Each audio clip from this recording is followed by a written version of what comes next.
You've heard of the alpha, the one who talks loud, moves fast, dominates the room. But what happens when he meets a man who won't challenge him because he doesn't need to? No raised voice, no spotlight, just quiet strength and a presence he can't control. Psychologists call it self-determined behavior, an internal compass so strong it resists every external pull. And to the alpha, that's not just confusing, it's threatening. Because if power doesn't come from dominance, what does that say about him? This is the man he doesn't understand, the one he can't outplay, the one who refuses the game. This is the Sigma. In the traditional dominance hierarchy, status is everything. Alphas thrive by being seen, through charisma, physicality, and outward dominance. Psychologically, this aligns with extrinsic motivation, performing in ways that earn approval, admiration, or power. But the Sigma is different. He's guided by intrinsic motivation, driven by personal values, curiosity, and self-mastery. He doesn't seek validation from others because his reference point is internal. This kind of self-regulation is linked to what psychologists call self-determination theory, the capacity to act in alignment with one's own goals and values rather than external pressure. This creates a quiet force. People are drawn to Sigmas without fully understanding why. Research in nonverbal dominance shows that calm, confident individuals, especially those who are comfortable with silence, are often perceived as more competent and trustworthy. And unlike the alpha, who projects strength outward, the Sigma contains it. He doesn't try to dominate, but he's impossible to ignore. This dynamic confuses and threatens the alpha, whose identity depends on hierarchy. Because when a man who isn't competing still earns respect, still wins trust, still becomes a leader, it challenges the very foundation of the alpha's belief system. And that's why the Sigma doesn't just win. He breaks the game by refusing to play it in the first place. Alpha males thrive on structure. They respect hierarchy as long as they're at the top of it. Their identity is tied to their position, and they often equate authority with legitimacy. So when someone challenges that, not by arguing but by disregarding the premise entirely, it destabilizes everything they believe about power. Sigmas don't rebel in loud ways. They don't need to raise their voice or make a scene. They simply refuse to obey what doesn't make sense. This comes from what psychologists call high cognitive independence, the ability to think critically, resist groupthink, and act according to one's own reasoning even when it goes against social norms. In psychological terms, Sigmas score high in non-conformity and self-directedness, traits strongly associated with mature personality development. But here's what makes them especially threatening. They ask why, not out of defiance, but clarity. And their questions reveal gaps, inconsistencies, or flawed logic in the system. To the alpha, who may have built his entire identity on the system, this feels like an attack. Not because the Sigma is disrespectful, but because his very existence implies that authority alone is not enough to earn respect.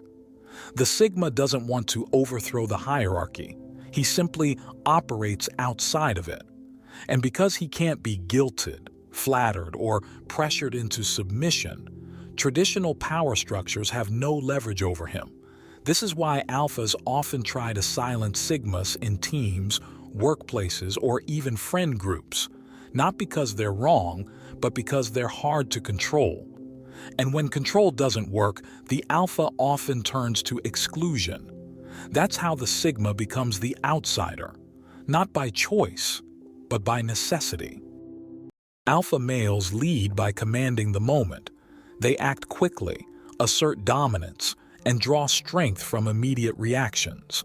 But the Sigma doesn't act fast. He acts accurately. What makes the Sigma so effective is his orientation toward long-term thinking. While others are fighting for position in the present, he's already calculated the consequences 5 moves ahead and moved silently. This psychological trait is known as strategic foresight, the ability to anticipate outcomes and adapt behavior without broadcasting intent. Research in behavioral psychology shows that individuals high in reflective cognition, the ability to delay action and analyze complex variables, consistently outperform impulsive thinkers in environments that change over time. The Sigma doesn't just think ahead, he sees through power plays, through manipulation, through empty charisma. Because he's not distracted by competition, he sees what others miss. In psychology, this ability to notice what's beneath the surface is linked to high situational awareness and pattern recognition, traits often found in both introverts and those with a high need for cognition. He listens more than he speaks, not out of passivity, but because he's collecting information others give away without knowing it. By the time the alpha notices a threat, the Sigma is already in position, not to dominate, but to move efficiently, without resistance. And this quiet advantage makes the alpha feel exposed, because the Sigma's not trying to be first, but somehow he keeps arriving there anyway. Leadership, as it's commonly understood, is performative. It's built on image, a strong voice, commanding posture, assertive decisions in public. Alpha males are often masters of that kind of leadership. They seek to be seen, followed, and obeyed. But in many real-world environments, especially complex or high-trust settings, that model starts to break down. People don't just want direction, they want steadiness, clarity, integrity. And that's where the Sigma male begins to stand out, not by force, but by function. He doesn't position himself at the center. In fact, he often avoids it. But over time, people start to notice something different. The Sigma is the one who doesn't panic, who doesn't rush to speak, who thinks before he acts and acts only when it matters. This creates a kind of gravitational pull, subtle but real. People begin consulting him, checking their instincts against his, asking for clarity without asking for command. From a psychological standpoint, this fits what researchers call implicit leadership theory, the idea that people naturally gravitate toward those who fit their internal model of what a real leader should be. Not someone who wants power, but someone who demonstrates competence, fairness, and emotional control. The Sigma fits this profile not because he trains for it, but because it reflects his nature. He's autonomous, unattached to social validation, focused on results, not appearances, and crucially, he listens. This creates trust, not just the appearance of leadership, but the felt sense of it. People start choosing the Sigma, even when he hasn't asked for the role.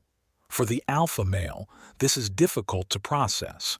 He's used to earning authority through effort, through visibility, performance, and assertion. But the Sigma gains trust through detachment. He is followed because he doesn't ask to be. And in many cases, that quiet refusal to lead is exactly what makes people believe he should. In many competitive environments, dominance is mistaken for leadership. Assertiveness, command, and visibility are often equated with competence, especially in male social hierarchies. Alpha males often rise through this structure by actively asserting themselves. They speak first, take up space, and challenge opposition as a way of reinforcing their position. Sigma males don't operate this way, not because they lack the confidence to dominate, but because they don't see control as necessary or productive. Their worldview is different, more internal, more principle-driven. From a psychological standpoint, this reflects a high level of self-differentiation, a concept in family systems theory describing individuals who maintain a strong sense of identity even in the face of group pressure. In other words, Sigmas don't need to assert control over others to validate their place within a group, or outside of one. They also exhibit traits associated with low dominance motivation and high autonomy orientation, meaning they prefer self-direction over power and internal clarity over external control. In practice, this means the Sigma rarely interrupts, competes for attention, or undermines others to climb the hierarchy. Instead, he offers value through observation, timing, and insight, traits that are often underestimated until they become essential. Over time, this behavior generates a different kind of respect, not admiration based on charisma or confidence, but trust built through consistency, discretion, and psychological safety. People respect the Sigma because he doesn't pressure them, he doesn't posture, and because he's not trying to control others, his feedback feels cleaner, less ego-driven, more honest. According to studies in organizational psychology, individuals who exhibit this kind of leadership, low in dominance, high in reliability and perspective-taking, are often the ones peers turn to in moments of crisis or uncertainty, even when they hold no formal authority. The alpha male may still hold the official title, but over time, the room starts to look to the Sigma when it actually matters. That's not dominance. It's something more sustainable, earned influence. Attraction is often misunderstood. It's assumed to be about looks, confidence, or assertiveness. In male archetypes, this usually means the alpha, loud, bold, charismatic. But the Sigma's appeal doesn't operate on the surface. It's psychological, subtle, slow-burning, and deeply rooted in emotional intelligence. Studies on attraction consistently show that mystery, restraint, and emotional composure generate stronger long-term interest than overt performance. This is where the Sigma male stands apart. He's not trying to impress. He rarely broadcasts his intentions. And because he doesn't seek approval, the way he holds himself signals security, a trait many people unconsciously seek. The Sigma's style is grounded in low reactivity and high awareness. He observes more than he speaks. He pays attention to tone, subtext, body language, all the signals people send without meaning to. This ability to read the room and respond with intention rather than impulse gives him a psychological edge. It creates what behavioral scientists call intermittent reinforcement. Others are drawn in because his responses are unpredictable, thoughtful, and rare. He's not aloof, he's intentional. While the alpha may dominate a room with sheer presence, the Sigma leaves people thinking about him long after he's gone. That's not a trick. It's the natural consequence of high cognitive empathy, the ability to understand how others feel without needing to control them. This is also why, when the Sigma does pursue a connection, it often feels deeper. He's not trying to be liked. He's trying to understand. And that alone creates a sense of safety, curiosity, and intrigue. It's important to clarify. The Sigma's appeal isn't manipulative. He doesn't craft an image. He simply doesn't chase. That absence of need, of performance, is what makes his presence so magnetic. Attraction, at its core, is about perception. And when someone sees the world differently, when he speaks only with purpose, acts without needing applause, and remains grounded in himself, others notice, not because he's loud, but because he's clear. In any structured group, whether it's a company, a military unit, or a social circle, rules serve an important psychological function. They reduce uncertainty. They create shared expectations, and they provide a framework for identifying who's rising and who's falling. Alpha males typically adapt well to this structure. They understand the rules early, and they use them to climb by asserting authority, building alliances, and broadcasting their competence within the accepted norms of the group. Sigmas, however, relate to the structure in a fundamentally different way. They are not opposed to rules out of defiance. They simply assess rules on a case-by-case basis, asking not, "Is this expected of me?" but "Does this make sense?" This behavior reflects a personality trait known in psychological literature as low conventionality and high self-directedness. People with this combination tend to question group norms, not to reject them, but because they hold a deeper commitment to internal logic and ethical reasoning. In sociological terms, sigmas are non-conformist pragmatists. They are not driven by the group's approval nor by the group's hierarchy. Their decision-making process is internal, slow, and principled. From a behavioral standpoint, this creates friction, not because the sigma is confrontational, but because he cannot be predicted. And in systems where predictability equates to trustworthiness, his independence is misunderstood as resistance. Alpha males, who often rely on reinforcement from the system, promotions, praise, visible wins, may experience the sigma's quiet autonomy as a threat, especially when the sigma achieves results without asking for permission, recognition, or approval.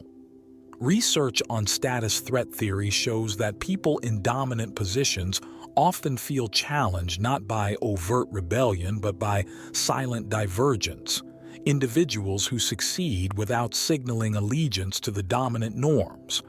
In that light, the sigma is disruptive, not in behavior but in implication.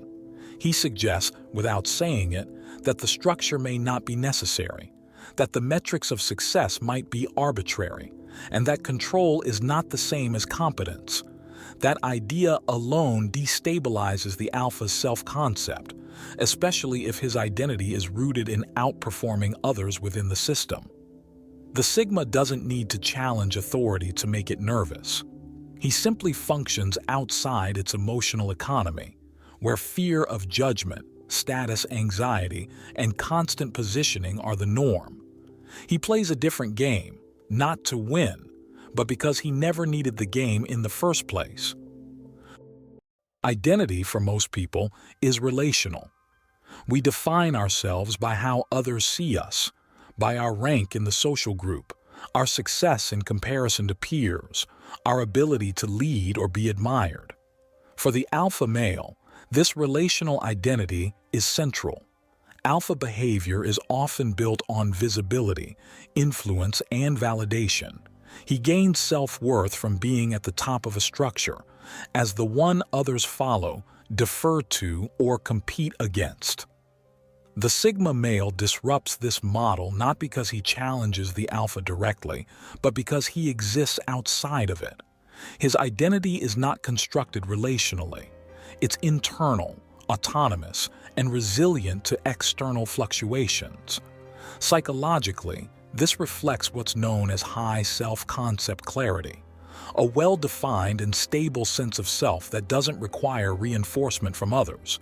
And research shows that people with high self-concept clarity are less affected by social comparison, peer pressure, or status threats. The sigma doesn't need to outperform others to feel competent. He doesn't need to be recognized to feel valued. His self-esteem is derived from alignment between what he believes, what he values, and how he lives. This kind of independence is difficult for the alpha to process, not because it's offensive, but because it's alien. In environments where social dominance defines identity, someone who doesn't want dominance at all seems incomprehensible, and that's where the tension arises. The sigma's presence acts like a mirror, not showing defiance, but reflecting a deeper question: what if this hierarchy doesn't define you? For the alpha male, whose sense of purpose is tightly wrapped around the hierarchy, that reflection is destabilizing. It suggests that power may not be the ultimate goal, that control might not equal self-respect, and that being followed is not the same as being fulfilled. The sigma's quiet refusal to compete, his calm, non-reactive posture, often reveals the alpha's dependency on competition for identity. That realization can feel like loss, not of control, but of certainty. And so it's not hatred in the traditional sense, it's discomfort, a subtle existential threat, because the Sigma is not trying to be anything, and yet, without effort, he becomes the one others notice. The Sigma doesn't win by dominating others. He wins by refusing to be defined by them. And in a world obsessed with recognition, that refusal is radical. It threatens those who need the spotlight to feel real. But here's the truth. You don't need to shout to be heard. You don't need to be followed to lead. And you don't need to win their game to win your life. If you've ever been underestimated, mislabeled, or misunderstood, not because you were weak, but because you weren't loud, you're not broken, you're Sigma. And your silence has always said more than their noise. Subscribe if this spoke to something real in you, because we're building a space for men who don't fit the mold and never wanted to.